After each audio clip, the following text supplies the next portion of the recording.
So I'm delighted to introduce Manisha Desai, who's department head for sociology, Department of Sociology, and also specializes in Asian and Asian American studies at the University of Connecticut. Her areas of specialization are gender and globalization, transnational feminism, contemporary Indian society, and South Asian American issues. She is the author of Subaltern Movements in India, Gendered Geographies of Struggle, which is coming in 2017. No, it's out. It's out, okay, great. And, yay, even better. Talk about money, it costs $150, so don't buy it, wait. Okay, coming soon in paper. And co-editor of Gender, Family, and Law in a Globalizing Middle East and South Asia. Welcome, Manisha, and Sonia Alvarez will respond. Well, we've had a lot to think about for the past day and a half, particularly today, and I think we're all tired. So I'm going to try and see if I can do the same that Alex and Jackie did, kind of, get us all aroused a little bit so that we can respond. And I want to actually start by thanking Darren yesterday for, in some ways, reminding us about the multiple temporalities and spatialities of wherever we are. And I think, for me, the first time I encountered that was in Australia a few years ago when, in some ways, it was symbolic, but it was very irritating to me because I'd heard it for the first time. So they had invited, actually, the chief of the Navy to come and speak. I'm not sure why, because maybe they had sponsored the particular conference that I was. It was the International Feminist Journal of Politics and their conference. And so she invoked, the people of the land, leaders past, present, and emerging. That was, the concept. And then everybody did that, and they had an Indigenous person come and do that. She invoked, she left, and after that, everything went on just as usual. And to me, it struck me as, what are we doing? So now we've learned to recognize that we live and act on other lands, which have other histories and other people, but then we acknowledge that and move on. It doesn't seem to impact how we think, how we write, what we do. And I think Darren yesterday, in reminding us that, was reminding us, particularly for this project that Janet has put together, that what does that really mean, thinking about whose land we are on, who is able to speak here, who is not able to speak here, and how do we have that inform the way we think. And so I want to kind of, start with that, and having that in mind, kind of start with the question that Janet asked us to think about, which is assemblage thinking useful in terms of the global movements of, post-2010? And again, we all always speak from a particular place and time, and as an argumentative Indian, as Sen called us all, I have to start with some arguments, which is, why assemblage? Why now? Why 2010? Or why post-2010? Right? We've had, if we think about assemblages as ways in which a collective comes together for a particular purpose or not, whether it's ephemeral, whether it's, for in a particular space and time, for a particular project, right? Those kind of assemblages have been happening for a very long time, right? And so why does assemblage thinking come now? So what is, why do we need to use this particular theoretical hook right now? Does it enable us to see more than what other ways of seeing would do? And for me, that would be its purpose. If it allows us to see the current moment, whether we talk about social movements or we talk about crises or we talk about the social condition, if it allows us to do that, then perhaps it's something worth exploring. Right? And I'm not sure that I've come to a conclusion, but to me, I think part of the problematic of thinking about the post-2010 is to see a lot of these collective actions, whether they were political events, whether they were protests, ongoing or not, in a way that sort of puts them all together as a consequence of this current crisis of global capitalism. And I'm sure that's one thread that's going on there, but again, there are multiple temporalities and multiple spatialities that are being enacted and that are being made visible.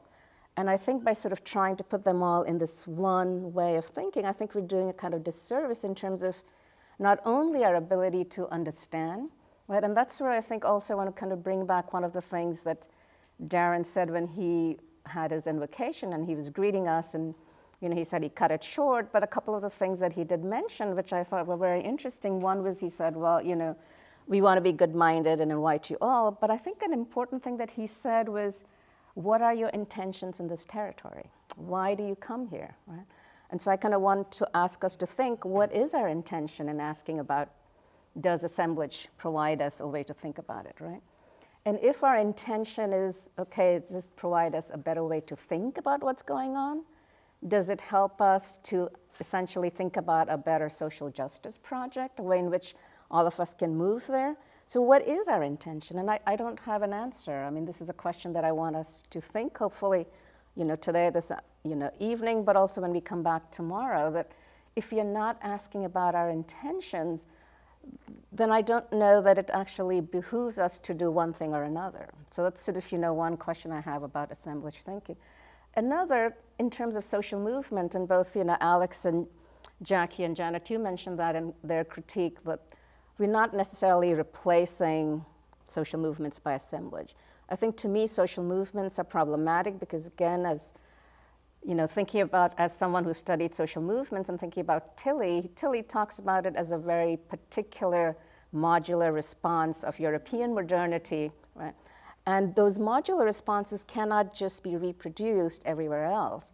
So in my own work, I try not to talk about social movements, but much more as social struggles, or, and since I'm going to get to transnational feminism in a little bit, but also ways in which collective people across various spaces and times come together in solidarity. So there are solidarities, sometimes ephemeral, sometimes ongoing, sometimes for a sustained project, but these are solidarities. So instead of thinking about social movements, which does kind of reproduce a certain way of using certain categories from a particular time and place to another, which may or may not necessarily work, I think to think more broadly about these as social struggles around social justice, but there again, just using social justice, is it a placeholder like Alex's radical imagination, or what does social justice really mean?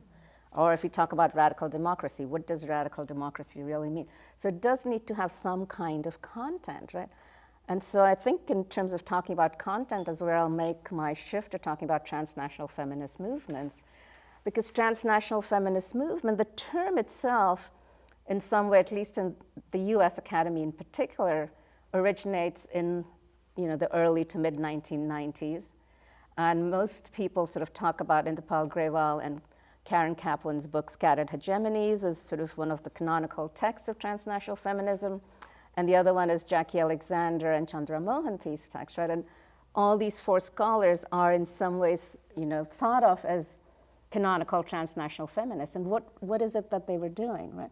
And in even the 30 minutes that I have, it's really difficult to talk about the really complex genealogies and geographies of what transnational feminism is, but I'm going to just sort of say very briefly what it was. And it's not, I think, unimportant that the two canonical texts and writers of transnational feminism are both Indian women working in the US Academy, right? But very often it's always talked about as women of color, right, responding to what was happening, right, in the US context in terms of feminism, both in the academy and also in the practice of feminism within the United States. But it's a larger context, right, and which is why two Indian women and their, collaborations, one with, Caribbean women, another with, a Euro-US woman, then gets reproduced as women of color critique of what was happening. Right? But the larger context for transnational feminism is both not only what was happening by women of color in the United States, and again, I think we've mentioned, and Glenn mentioned that yesterday, was that in the 60s and 70s, Black women in particular were talking about solidarities with third world women. In fact, they talked about themselves as third world women within the first, right? So there was already that kind of critique and context of who do we identify as, right? Who are our collaborators?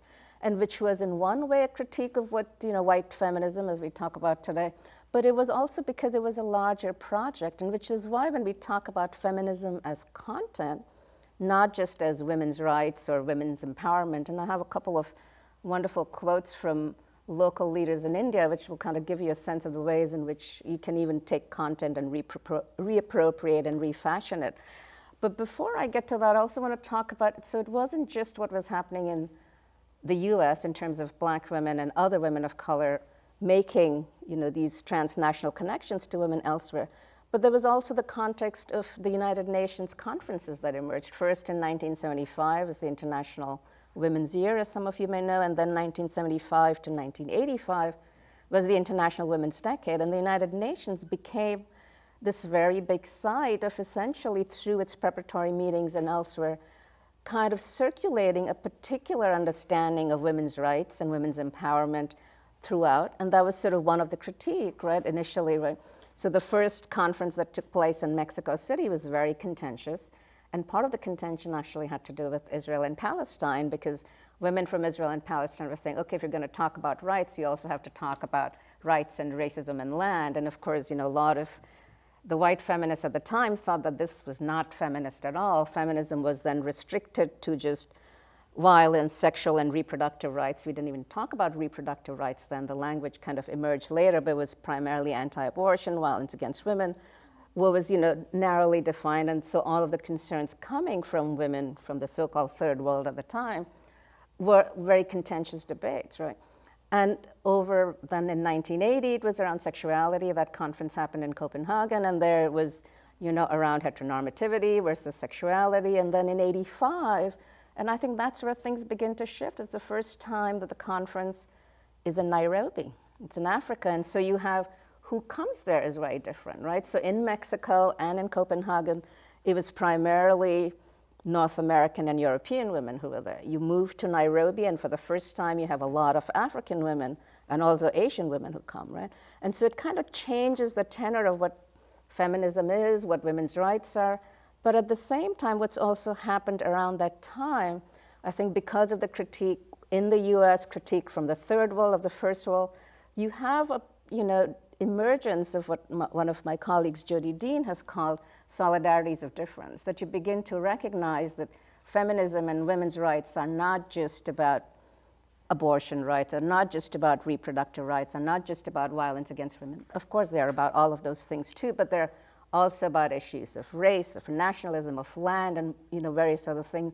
And I think it was because women were encountering each other in all these places that they were able to recognize these solidarities of difference, and in some ways not necessarily always come together to work. There were always very contentious debates, but nonetheless, I think it expanded the understanding of what feminism could be and how feminism, was incorporated. But interestingly enough, fast forward 10 years, 1995 in Beijing, which was the big conference, and after that, the United Nations has not had a conference, and a lot of feminist activists actually do not want the United Nations to have another conference because the Beijing Declaration, as some of you may know, all of these conferences come up with a declaration, countries sign. That doesn't mean really anything because they could go back and do exactly what they wanted to do, but somehow it's a commitment, and people don't want that to be reopened because Beijing really did represent in some ways a diverse set of issues of what women from different parts of the world, were talking about. But again,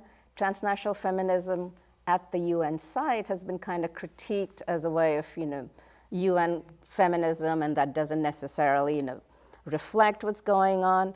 But at the same time, I think even at the UN conferences, there are ways in which feminists have disrupted. And actually a very interesting book by Silvana Falcone called Power Interrupted really talks about the ways in which feminists of color, and she actually followed women from US, Canada, Mexico, and Peru, who went to the anti-racist conference in Durban in 2001. And her argument was, again, when you shift who goes where, the ways in which you're able to interrupt at certain times. And I just want to quote a little bit from her example of the ways in which women were able to bring this to the fore. And so let me see. Okay. And so I quote from her book, "One of the most galvanizing moments of the NGO Forum in Durban was during the closing ceremony on September 1, 2001, as then Cuban President Fidel Castro prepared to give the concluding address. We watched with anticipation as the motorcade entered the stadium. Castro emerged from the car with his fist in the air, and thousands of people went wild, chanting, cheering, clapping, and waving small Cuban flags. Clearly relishing the excitement, Castro faced the crowd, his stance defiant as always. Eventually, he made his way to the main stage, where 4 other men joined them. As the crowd started to quiet in anticipation, a woman yelled, "Where are the women?" Spontaneously, women after women stood and joined her. "Where are the women? Where are the women? Where are the women?" Right? The chant traveled across the stadium, eventually reaching us. Moved by the power of this collective questioning, our voices mingled with those of the thousands of other women in protest. "Where are the women? Where are the women? Where are the women?" The chant lasted for what seemed like several minutes. All the while, the men on stage, especially Castro, looked confused. Castro eventually shrugged and pointed to the female English language translator on stage. That's where the woman was. Although it took several minutes for us to quiet down, the closing ceremony eventually began. But in those commanding minutes, women had challenged the notion that an all-male panel should or even could make the final remarks about racism at a global gathering. Women had disrupted, if only for a few minutes, a male-centric agenda against racism. Right? These women had demonstrated a politics of feminist anti-racism that I felt compelled to study. And then, she goes on, but in also talking about what came out of the Durban conference versus what came out of Beijing, and there again, it also has to do with the geopolitics of the United States and the ways in which it supported women going to the women's conferences, but not anyone going to the Durban conference. In fact, there was a lot of question about even whether the United States was going to go, and then I think Colin Powell did go, but the US didn't go, formally, and of course, a week after that was September 11th, so you can just imagine, what took place instead of that. But what's interesting is that at the anti-racist conference, anti-racist feminists were able to make a much more intersectional and contextual contribution than women had been able to at the Beijing conference, right? So intersectionality is another one of these buzzwords that people use all the time and critique all the time. But nonetheless, the ways in which you're able to sort of shift the focus of what gender means and where it means and what empower means were issues that women were able to much more effectively, in some ways, insert at the anti-racist conferences in the UN rather than the women's conferences. And I think that also tells us something in terms of when and where and how transnational feminists have been able to in some ways work. Another quote that I want to read, and again, these are two ways in which I want to then talk about the ways in which transnational feminism has been critiqued both in the academy and outside, and how it might kind of get us back to thinking about assemblage thinking. And this is by an Indian feminist on the need of what she calls grounded translation. And that's very much related to Glenn's concept yesterday about grounded normativity in terms of, again, from when and where we speak and why it matters to us. And she talks about, the interpretive possibilities that become available even to disrupt hegemonic discourses, particularly of empowerment, because that's one of the other critique that, transnational feminists have been making about the ways in which women's rights, gender mainstreaming, empowerment, which has emerged from all these UN conferences, have made themselves, in some ways, particularly within the neoliberal context, kind of transformed a lot of radical feminist and women's struggles on the ground. And here's another sort of, interview that she did with a local women leader in Kerala, which is a state in India, which is known for a lot of its radical politics, both around feminism, but also around labor rights and various other rights. And so, this is already a state where even local politicians tend to be a little more radical than would be the case in other parts of India. And so she was talking to this local leader in local government and asking her about, what she thought about, the government sort of supporting all these empowerment projects. And I love this quote, which is, "One day a rocket and an airplane met in the skies high above. The plane was impressed by the rocket's fantastic speed and told her, 'How fast you fly, what is your secret?' The rocket threw her a glance that said, 'Don't you notice my tail is on fire? You too would fly like me if your tail were on fire.'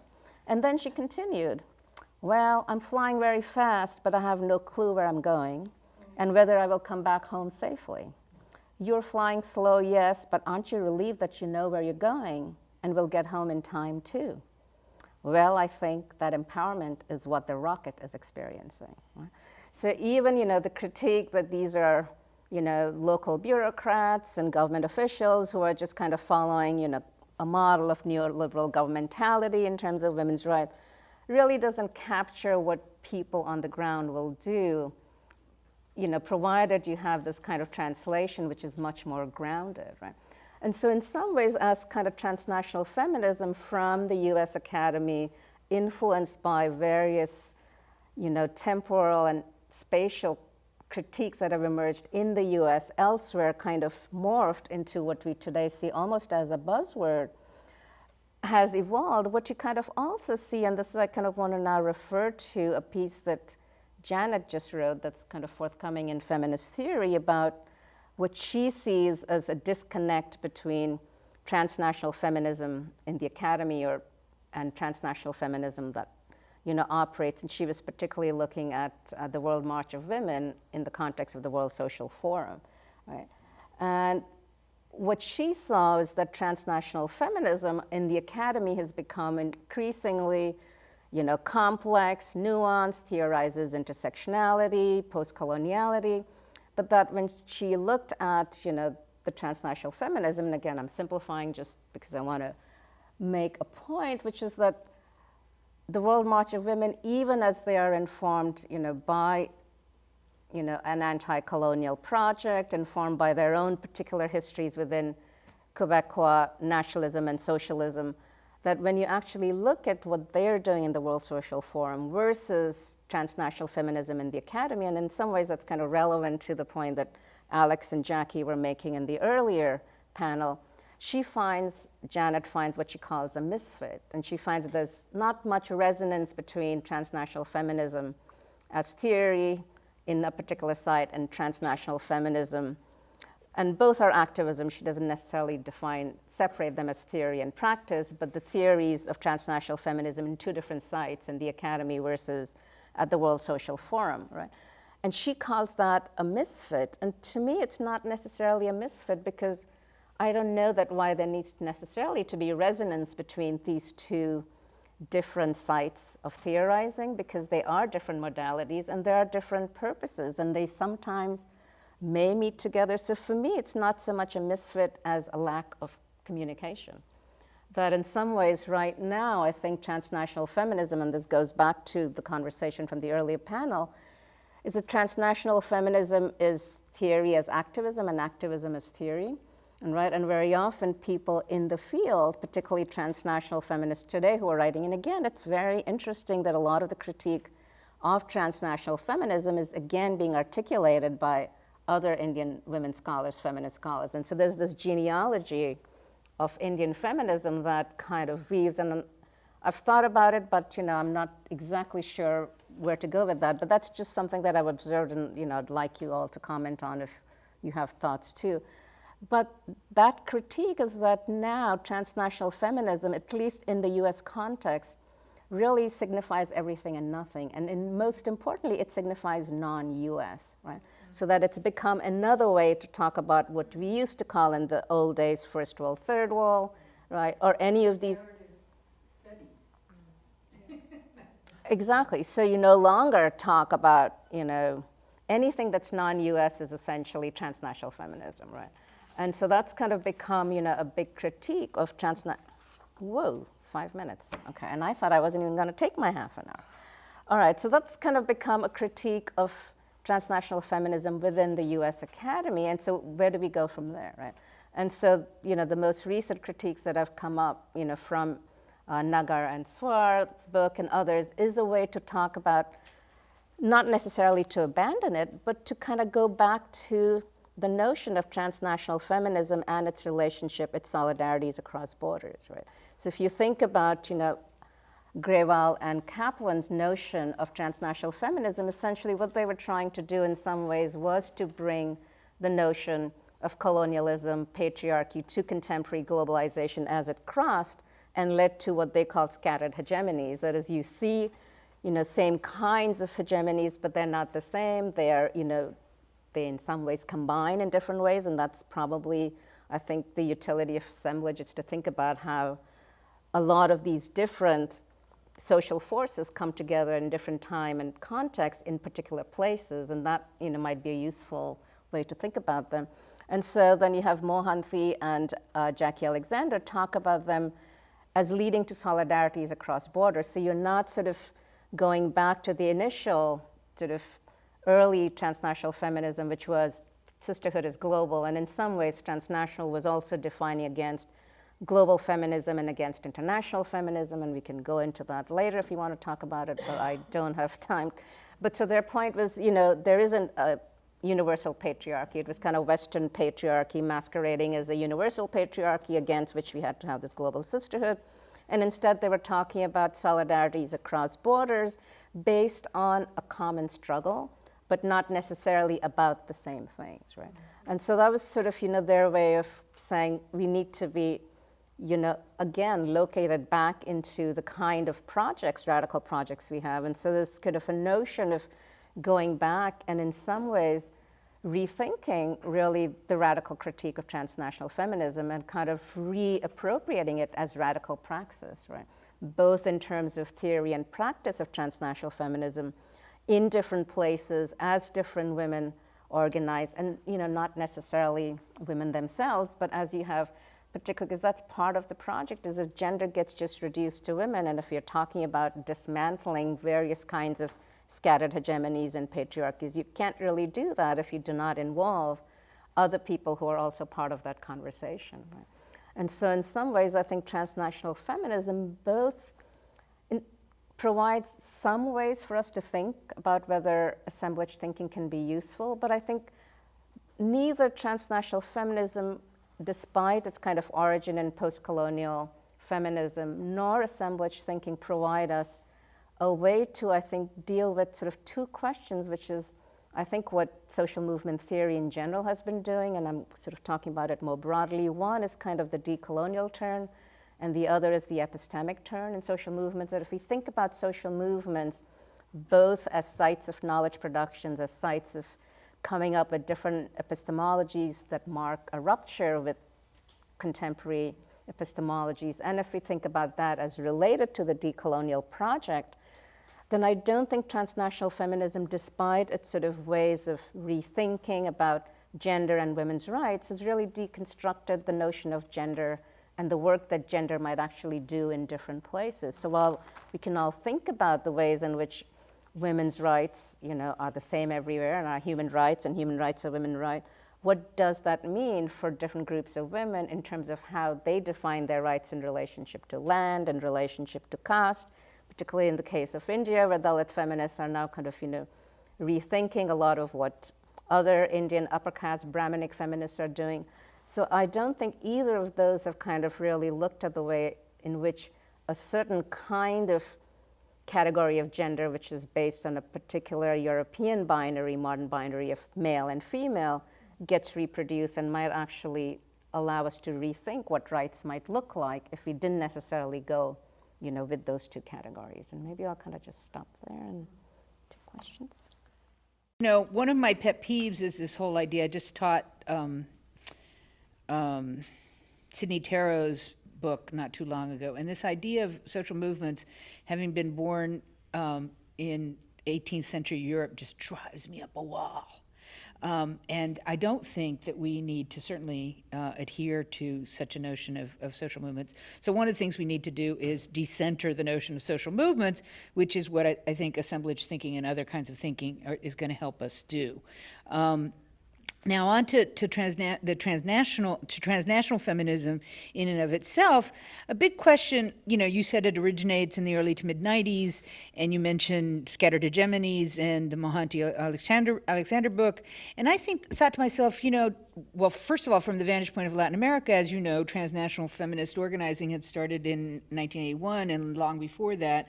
And, transnational feminist organizing around the globe started with the first wave, so-called wave of feminisms. But as a conceptual category, I guess, it takes hold in the U.S. Academy in the 1990s. I have friends in Brazil to this day who dislike the category because they say it sounds too corporate. That we're not transnational, they are.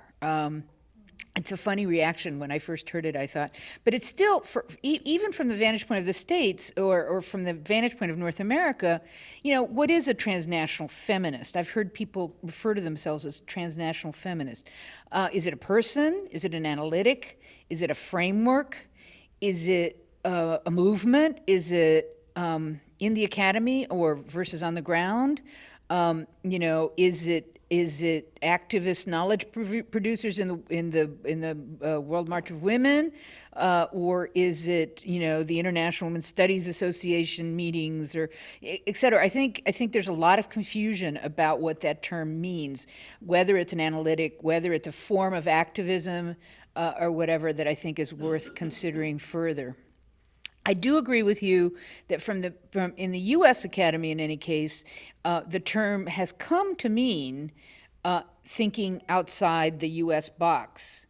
So there's diversity, which is a euphemism for race and difference and discrimination, and there's transnationalism or internationalization of the women's studies curriculum, which became all the rage, and in which, by the way, South Asian women, because of their linguistic capacities, have been very central. And so there are many today more South Asian women, remarkably, than any other category of women of color in U.S. women's studies, which could be why the genealogy continues the way it does. It'd be interesting for you to address. To me, I think it's linguistic and the Queen's English, but.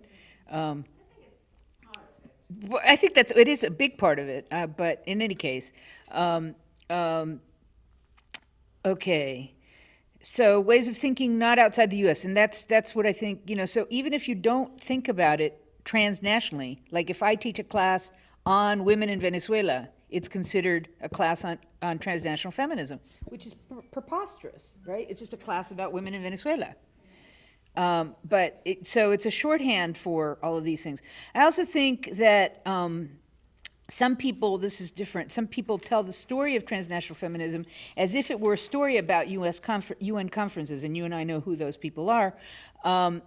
And while it is true that there was a form of important forms of institutional activism, what people call institutional activism, that occurred through the UN process, there was so much that gets missed about actual transnational forms of feminist organizing if you focus just on the UN process. Because, for instance, I don't know, domestic workers have been organizing across borders, sex workers have been organizing across borders, trade union women have been organizing across borders, and feminism is infused in a lot of those strands of organizing, and they too hardly figure in either the popular imagination, activist imagination, when they think about transnational feminism, nor are they studied as such, right?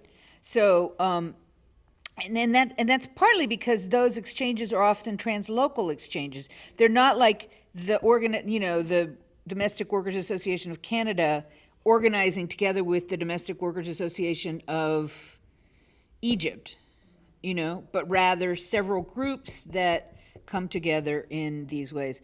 I'm going to lose my time here. So the final thing I want to say, I'm sure that more will come to mind later, but this had to do something somewhat with what I said yesterday. Is I'm not sure what the transnational is in feminism today. I'm not sure where I find it.